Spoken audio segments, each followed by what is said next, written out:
Welcome back to the Doctor is In television program. I'm Dr. David Morwood. I am a board-certified plastic surgeon right here in beautiful Monterey, California. Thank you very much for being here. For this first segment, what I'd like to do is talk about one of the most important, but perhaps one of the most difficult areas of plastic surgery. That's lower eyelid rejuvenation. That's one of the first areas where people notice signs of aging. If they get extra skin or wrinkly skin, crepey skin, sometimes pouches, sometimes prominent tear troughs. That's a prominent eyelid cheek junction. And so what I'd like to do is take about the next 19 minutes to discuss how we evaluate this area and how we go about as plastic surgeons rejuvenating the lower eyelid. First of all, you've heard me talk about a custom designed approach for the face, the neck, and other parts of the body. I think this is one area, lower eyelid rejuvenation, where the pre-operative analysis, carefully listening to the patient, finding out what is bothersome to the patient, what the patient wants to change, and then going from there. We need to do a complete physical exam.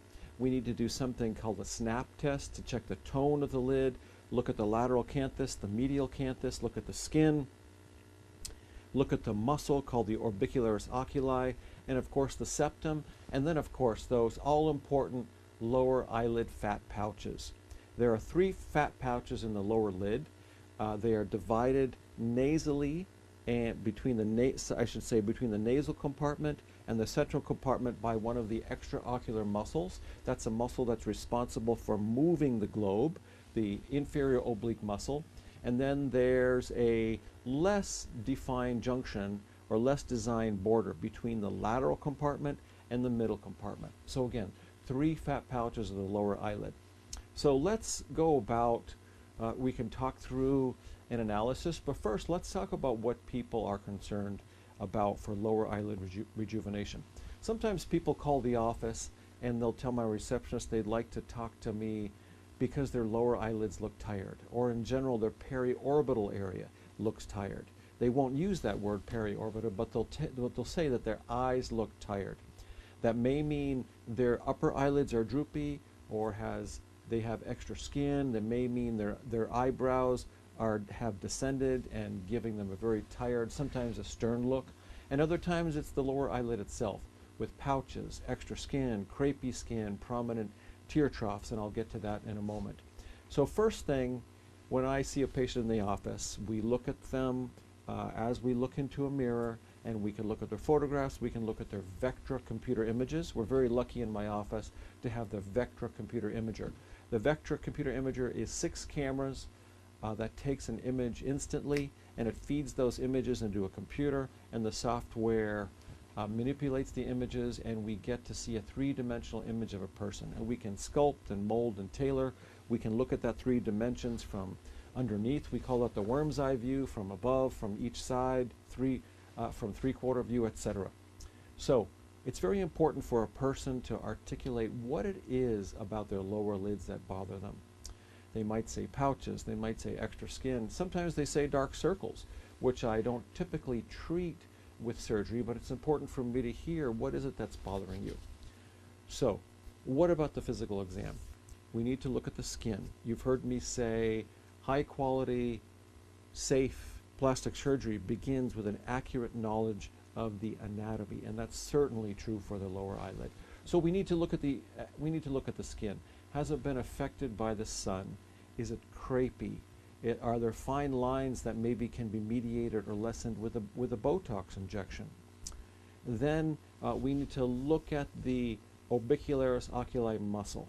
Now, one thing about the lower eyelid, the eyelids in general, that's somewhat unusual compared to other parts of the body. You've heard me talk about going layer by layer, analyzing the anatomy, say, of the face and of the abdomen. We talk about the epidermis being on top of the dermis, and then almost universally there's a subcutaneous fatty layer that oftentimes contains some fascia. Fascia is the collagen connective tissue, and that is on top of the muscle. And underneath the muscle can be different structures depending on what area of the body we're talking to. In the abdomen, for example, there's fascia on top of the muscle and below the muscle. Then we get into the gut, the peritoneum itself. Well, for the eyelid, that subcutaneous layer underneath the skin that's typically found, we find a layer of fat in between the skin and the muscle that's almost non-existent. That's part of the reason why we get such fine lines around the lower eyelids and eyelids in general when people animate. That's because the skin is intimately attached to the muscle. And when someone's muscle contracts or makes expression, that muscle contraction is very obvious because the skin is intimately adherent to the muscle. There is, in fact, a very thin filmy layer of subcutaneous tissue in between the skin and the muscle of the eyelid, but it's not very consequential surgically. For all intention purposes, we can operate on the skin, and then we can go directly to the muscular layer, the orbicularis oculi muscle right under it. Underneath the muscle layer is another important structure, another important layer called the septum. This is vital. The septum is like a membrane, oftentimes called the orbital septum. It's a membrane that is on top of the compartment that holds the fat. Now, why is this so important, even though it's a thin, filmy, almost see-through structure? That's because it's the job of the orbital septum to serve as a type of dam or barrier or holder in place for the fat pouches of the lower lid. And as I said, there are three components, three fat pouches to the lower lid, three compartments: the nasal compartment, the middle compartment, and the lateral compartment. And they're treated differently. So, as I said, we look at the skin. Is there extra skin? Is the skin discolored? Are there pigment changes? Can it be rejuvenated with a mini chemical peel, such as a very low percentage, say 10 or 20% TCA peel, as opposed to a 30% TCA peel that I might use on the nose or in the perioral area? I would never do that on the lower eyelid, and I would certainly not do a scrub like I do for the perioral area. It's very delicate skin, very thin skin. But we do need to look at the skin of the lower eyelid. So the first question is, can it be rejuvenated with something like a mini peel? On occasion, I'll recommend laser for the lower eyelids. I would say less often than I would do a TCA peel, or even a relatively newer peel. I say newer peel, but it's actually a very traditional older peel that's being sort of reintroduced, a croton oil peel that can be very effective for the lower eyelid. So we do need to pay attention to the skin. Now, if there is a lot of extra skin, we need to make a decision. You've heard me talk about the upper cheek serves as the foundation for the lower eyelid. As we lose fat in the face and in the hands, and then we gain fat on the trunk of the body, that's an funny practical joke. As we get mid-face facial adipose atrophy, that allows gravity to pull down on the mid-face. And when that happens, it pulls on the orbital malar ligament, and the tear troughs get so much more profoundly visible.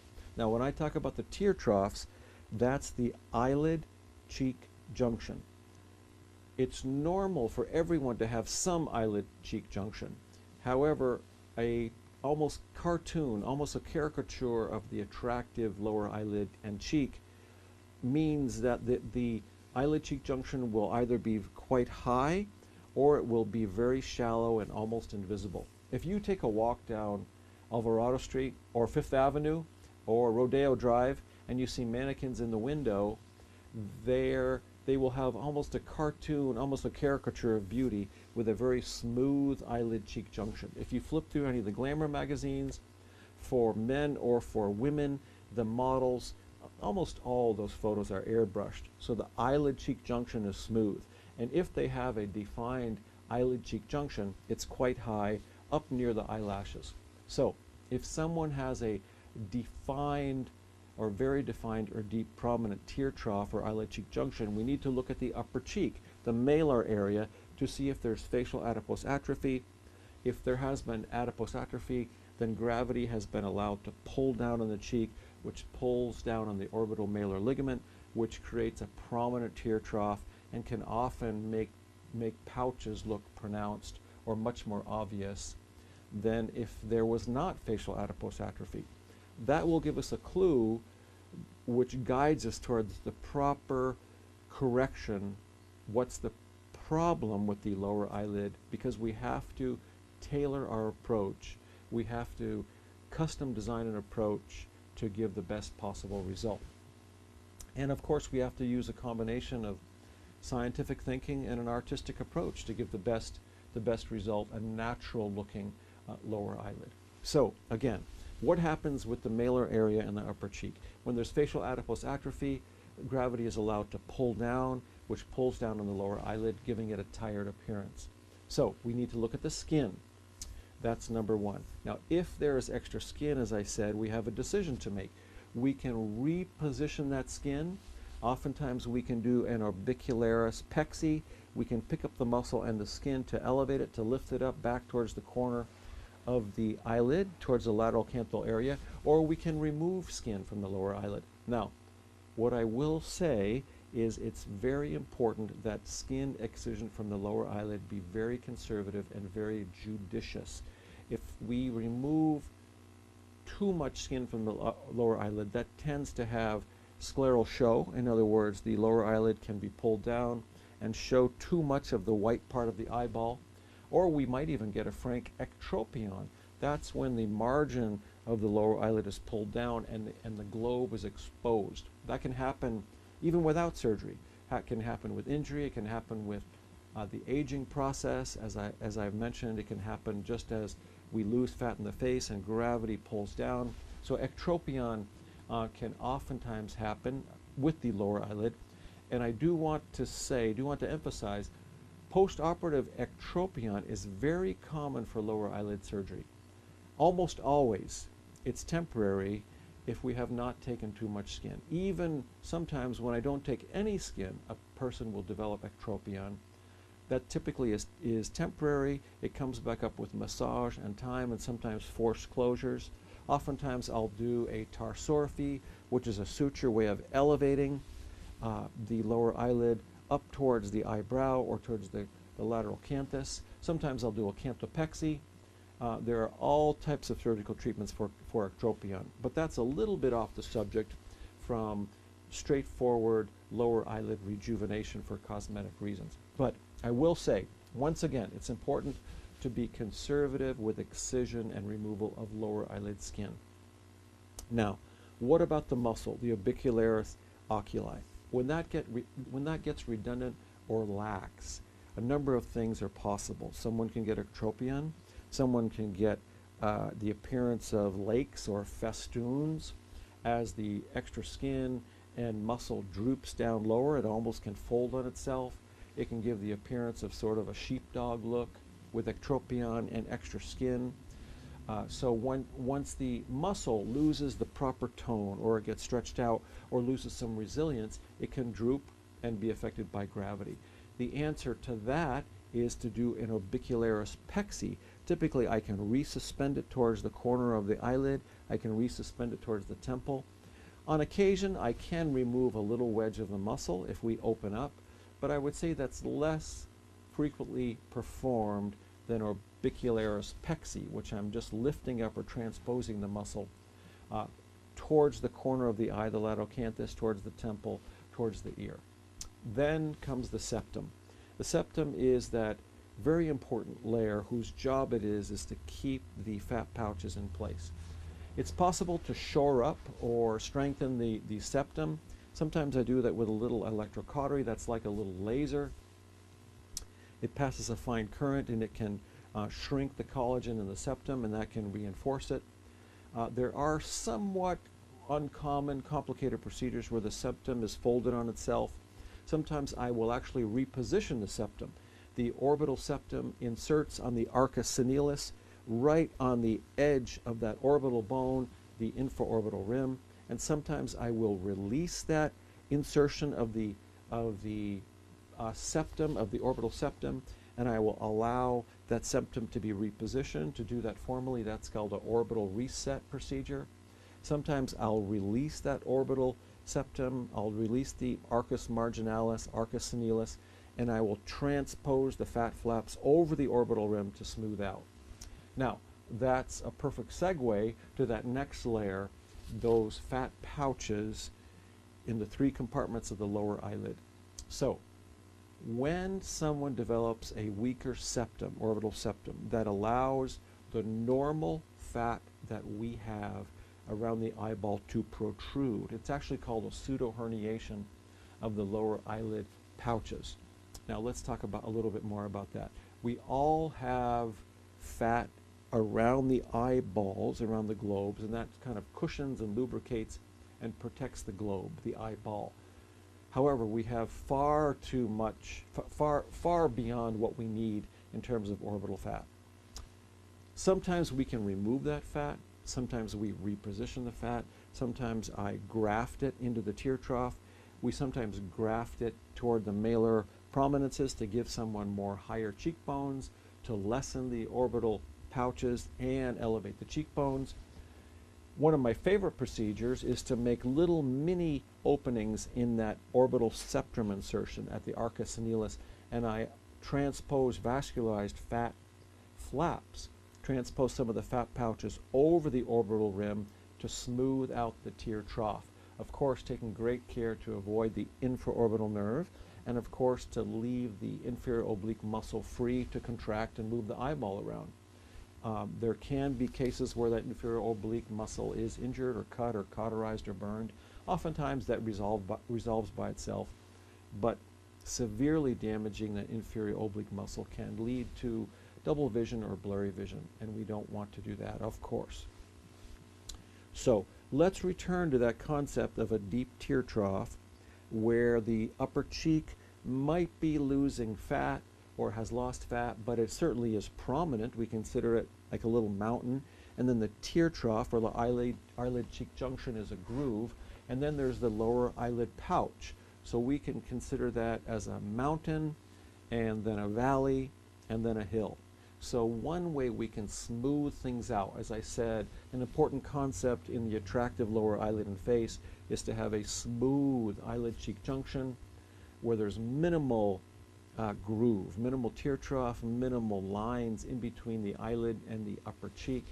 As I said, almost all the fashion magazines, the glamour magazines, airbrush the model's lower eyelids. Almost no one has a perfectly smooth lower eyelid cheek junction. If one does, then it looks almost abnormal. It looks almost alien to have a perfectly smooth eyelid cheek junction. So again, let's return to that concept of a very full cheek followed by the tear trough, which can be considered the valley. So here's a mountain, and then the valley, and then the hill, which is the lower eyelid.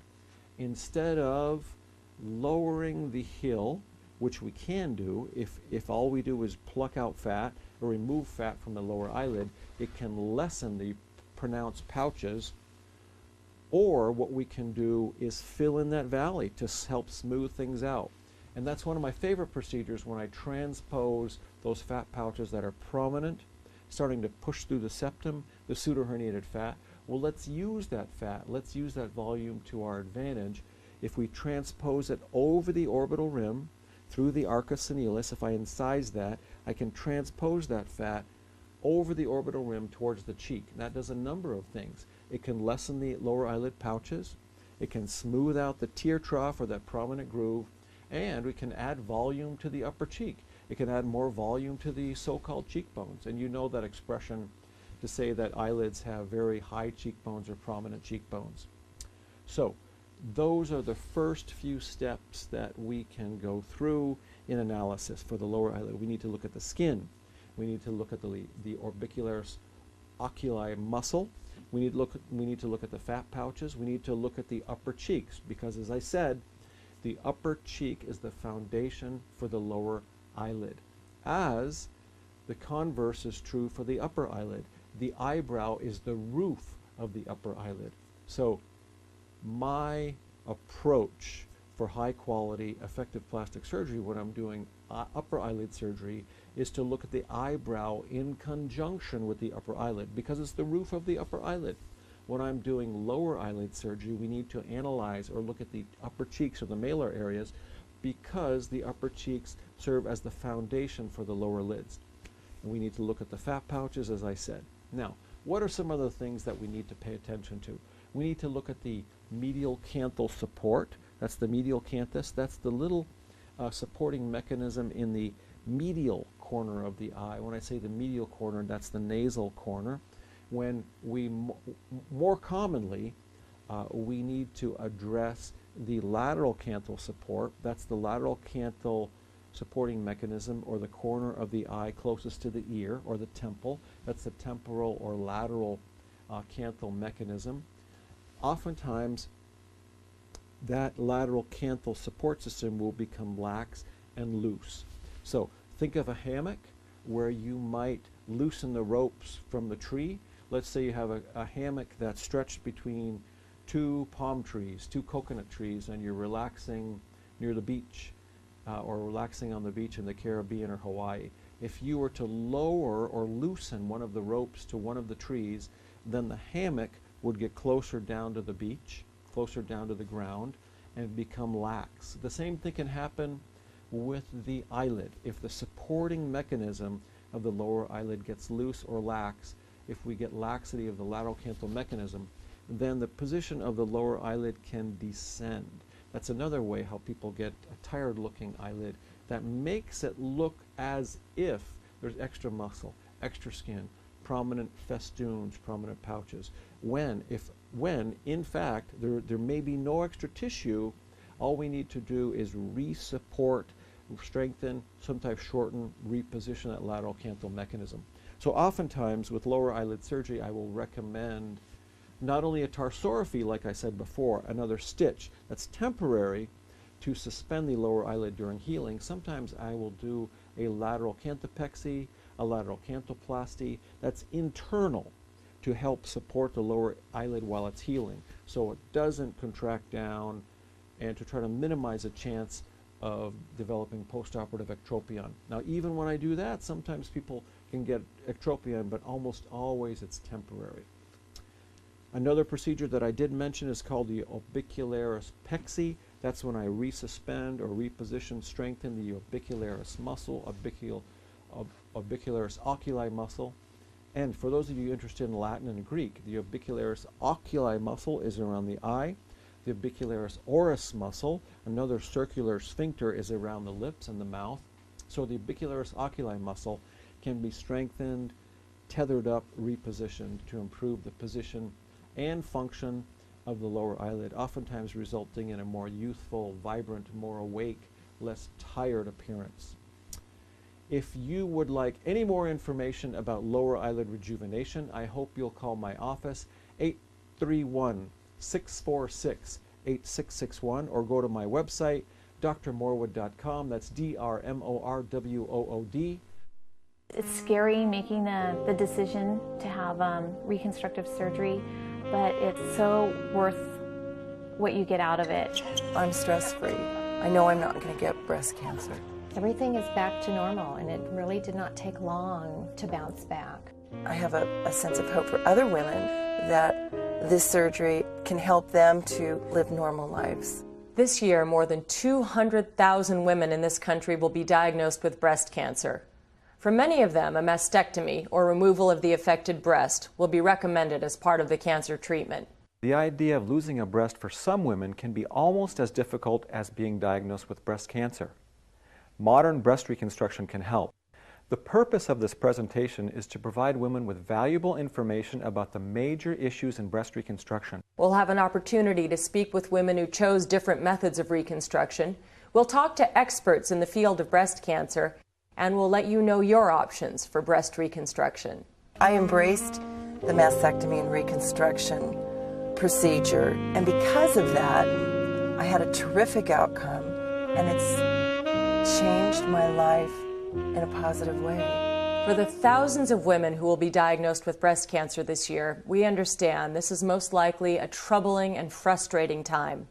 We hope this presentation's been valuable to you and will help you make some very difficult decisions that you're facing.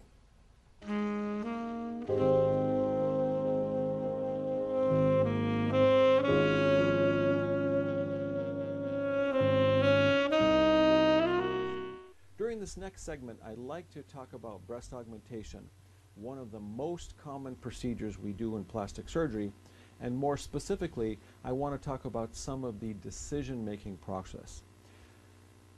As I said, breast augmentation with implants, or even with a woman's own fat, so-called natural breast augmentation, is one of the most common plastic surgery procedures nationwide, probably in the world. I think it's almost human nature for many women to want to have fuller, rounder, firm, possibly higher breasts. That's a sign of youth. It's an attractive look for most women, and it's an attractive feel for most women.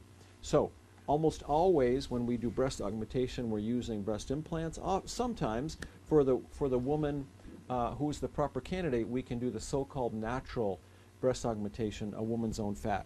Very briefly, when we do natural breast augmentation, we do liposuction throughout the body or in one area of the body where a woman has redundant fat. We spin that fat down or centrifuge it or decant it, and we keep it sterile, and I typically use a closed sterile fill system. I can use that fat as a graft to restore volume to the breasts. I oftentimes do it for higher cheekbones, to bring the chin forward, to fill in certain grooves, possibly wrinkles in the face.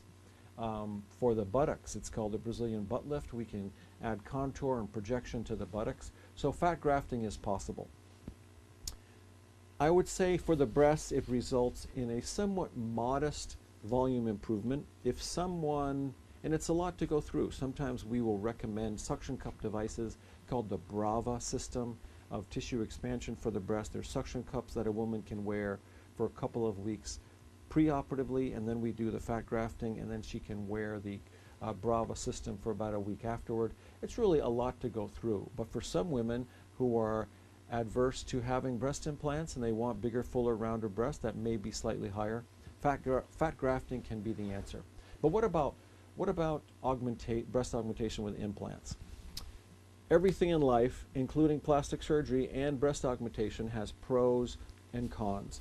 Well, the pros to breast augmentation with implants that I tell all women are that in one day, safely, you will have breasts that are bigger, fuller, rounder, and slightly higher. I'm going to say that again. Your breasts will be bigger, fuller, rounder, and slightly higher in one day safely. The downsides of breast augmentation with implants, almost all of them revolve around the fact that we're using a foreign material. A breast implant, whether it's saline, silicone, textured, smooth, round, teardrop shaped, and we'll get to that in a minute, almost all of those, well, virtually all of them, anytime we use a breast implant, it's a foreign material being placed in the body. And that leads us to talk about capsular contracture, infection, extrusion, migration, etc. So the downsides to a breast augmentation, it's possible to have a change in nipple sensation. About 15% of women nationwide have a change in nipple sensation. Either they get more sensation or less sensation. There can be capsular contracture, and it's worth talking about that for a moment. Capsular contracture is when the normal scar tissue around any foreign material placed in the body, in the breast, gets thick and heavy and starts to contract. Now, as I said, anytime we put a foreign material in the body, a heart valve, replace a knuckle, any type of hernia mesh, that's a foreign material, and the body surrounds it with collagen and makes a scar. For some reason, probably related to something called a biofilm, that capsule around the breast implant will get thick and heavy and start to squeeze. That's called capsular contracture. That is the single most